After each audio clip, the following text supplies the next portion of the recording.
Verset 39. Et Pharaon dit à Joseph, puisque Dieu t'a fait connaître ces choses, et Pharaon quoi? Pharaon aurait pu dire, mais est-ce que c'est vrai? Non, Dieu a mis à Pharaon de croire. Aveuglement. Quand Dieu touche quelqu'un, personne ne peut résister. La Bible ne dit-elle pas que le cœur du roi est comme un courant d'eau dans la main de l'Éternel, qu'il incline là où il veut. Regardez comment Dieu touche le cœur du roi et le roi ne doute pas un seul instant que cela vient de Dieu. Verset 39. Et Pharaon dit à Joseph, puisque Dieu t'a fait connaître toutes ces choses, il n'y a personne qui soit aussi intelligent et aussi sage que toi. Personne. Cet enfant a fait quoi?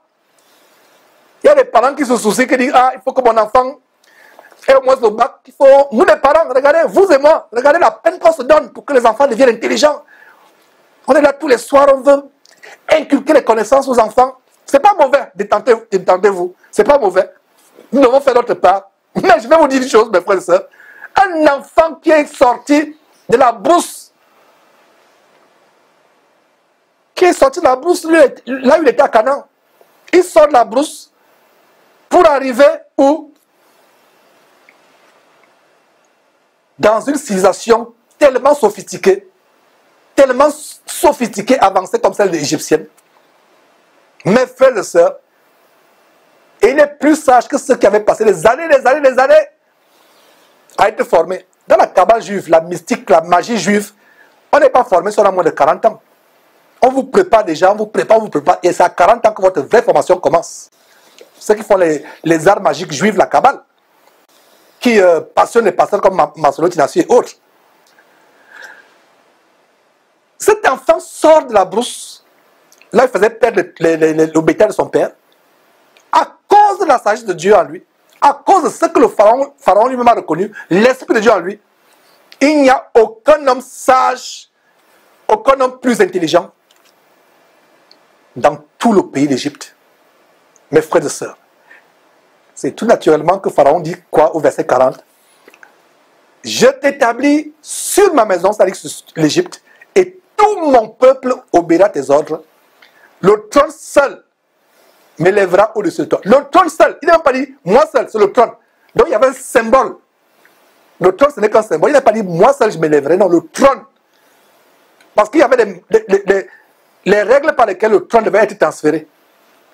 Donc voilà comment, de facto,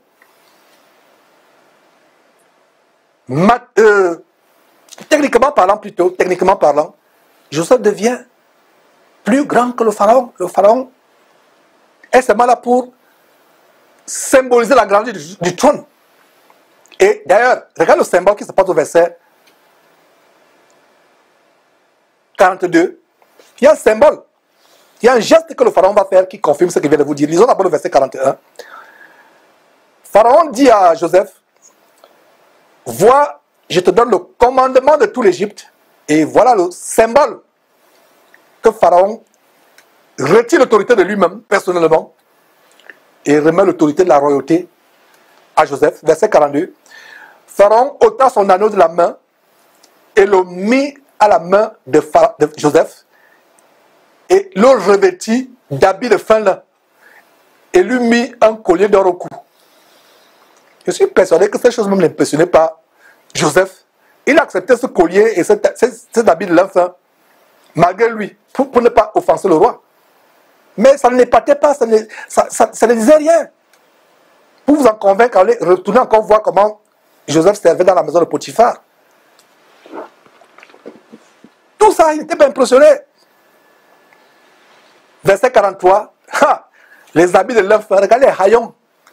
Donc il parle des haillons de la prison aux habits de lin fin. Même actuellement, le lin, les habits de lin, ce n'est pas n'importe qui peut les offrir. Du moins le vrai lin. Jusqu'à aujourd'hui, il mit quoi au cou de Joseph? Un collier d'or. Ça ne s'arrête pas là. L'élévation, c'est Dieu qui élève. Ne cherchez pas à vous élever. Repentez-vous si un pasteur vous amène à vous élever. Ne cherchez pas l'élévation. Ne cherchez pas l'élévation, mes frères et sœurs. Vous voulez que je vous dise dans quelle langue? Ne cherchez pas l'élévation. Ce qui est élevé aux yeux de Dieu est méprisable. Ce qui est élevé aux yeux de... Je reprends. Ce qui est élevé aux yeux du monde est méprisable aux yeux de Dieu. Et ce qui est méprisable aux yeux des hommes très élevé aux yeux de Dieu. Le défi aujourd'hui, ma soeur, mon frère, tu vas être élevé aux yeux de qui? De Dieu ou des hommes? Moi, je préfère t'élever aux yeux de Dieu. J'espère que tu as levé la main avec moi. Tant pis pour ceux qui veulent s'élever par les Cassano et Ivan Cassano, Karambiri, Masolo, Tunasi et autres. Vous dites, mais Georges, pourquoi tu les appelles tous les jours? Ah! Je vous ai dit que vous ne savez pas ce qu'il y a derrière. Il y a tout un agenda satanique. Pitié pour Masolo, Tunasi, Cassano et autres, ils ne sont que des instruments. En fait, c'est la matérialisation de tout ce qu'il y a derrière. Le grand plan de Satan de peupler l'enfer au maximum. Ces faux pasteurs ne sont que les marionnettes. Et ils se visent bien à l'église. Parce que vous dites que c'est les hommes de Dieu, je vais aller vers eux, je vais écouter ce qu'ils enseignent. Vous ne savez pas que c'est la mort que vous écoutez. Et pour ceux qui... J'ouvre une parenthèse, il y a des gens qui me disent, mais Georges, mais ils enseignent la sanctification aussi. Il y a quand même des vidéos où ils enseignent la haine du péché. De plus en plus, en écoutant Jésus-Christ TV, ils veulent nous imiter. Si quelqu'un vous veut empoisonner, quelqu'un va venir avec un paquet d'excréments, contenant du poison pour vous empoisonner, comment vous pouvez être aussi aveugle? Vous qui dites que, mais frère, quand on les suit, ils enseignent pourtant bien. Non! Quelqu'un qui va vous empoisonner va pas mener un plat d'excréments qui sent mauvais, désagréable à la vue, ça sent mauvais. Rien que l'odeur va vous faire fuir, n'est-ce pas? Un sorcier, vraiment sorcier et méchant qui va vous empoisonner, qu'est-ce qu'il va faire? Il va préparer un très bon plat qui sent bon. Et il va mettre 1, 2, 3 gouttes de cyanure. Les gouttes sont invisibles, inodores, imperceptibles. Personne ne peut savoir qu'il y a du poison, sauf si Dieu vous donne le discernement. Est-ce que vous comprenez maintenant ce qui se passe avec les Castanou, les Masolo, Tunasi et autres? Je réponds à la question. Mes frères, ils enseignent. Ne soyez pas dupes. Satan ne va pas envoyer ses agents avec un plat d'excréments pour dire que, prenez, mangez, vous allez fuir, n'est-ce pas? Non! Donc, ils viennent avec ce qui semble être la bonne nourriture de Dieu, qui sent bon, qui est agréable. Ils viennent avec ce que, peut-être vous suivez sur Jésus-Christ TV, mais la différence c'est quoi? Il y a 2, 3, 4 gouttes de poison que vous ne pouvez pas voir. Et le travail de Jésus-Christ TV, c'est quoi? Prendre la loupe et de vous montrer, de faire agrandir ces gouttes de poison et voir l'horreur de ces gouttes de poison. J'espère que vous comprenez la mission que nous avons. C'est tellement grand. C'est tellement grand. Les Cassano et Masolo Tunasi et autres sont plus dangereux que les loges maçonniques qui n'ont rien à faire avec le corps de Christ. Parce qu'ils sont à l'intérieur, ils ont infiltré la bergerie. Et c'est à l'intérieur qu'ils agissent. En sourdine. Même la Bible nous mangarde. Quand ils prennent une voix douce, ne le croyez pas.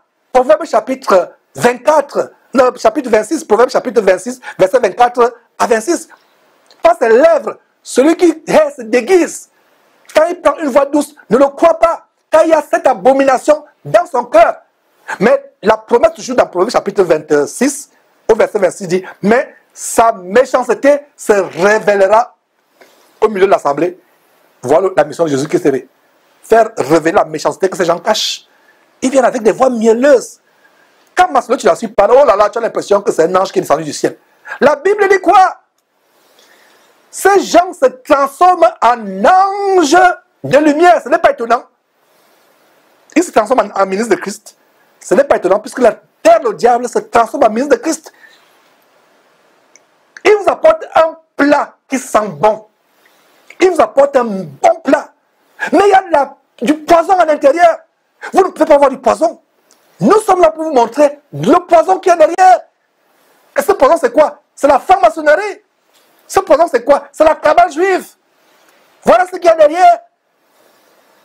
J'espère que vous avez compris. Voilà, mes frères, ne cherchez pas l'élévation. Ne cherchez pas à élever par vous-même. Mes frères, je vous en supplie.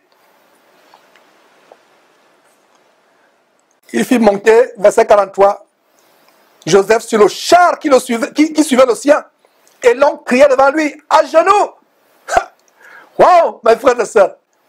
Il parle de la prison au point où les gens maintenant sont à genoux. On a lu Somme chapitre 105 maintenant, il y a quelques instants.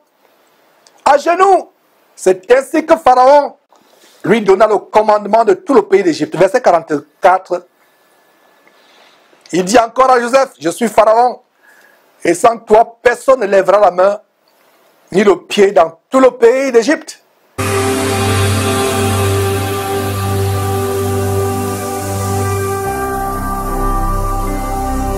Jésus-Christ TV, vous connaîtrez la vérité et la vérité vous affranchira.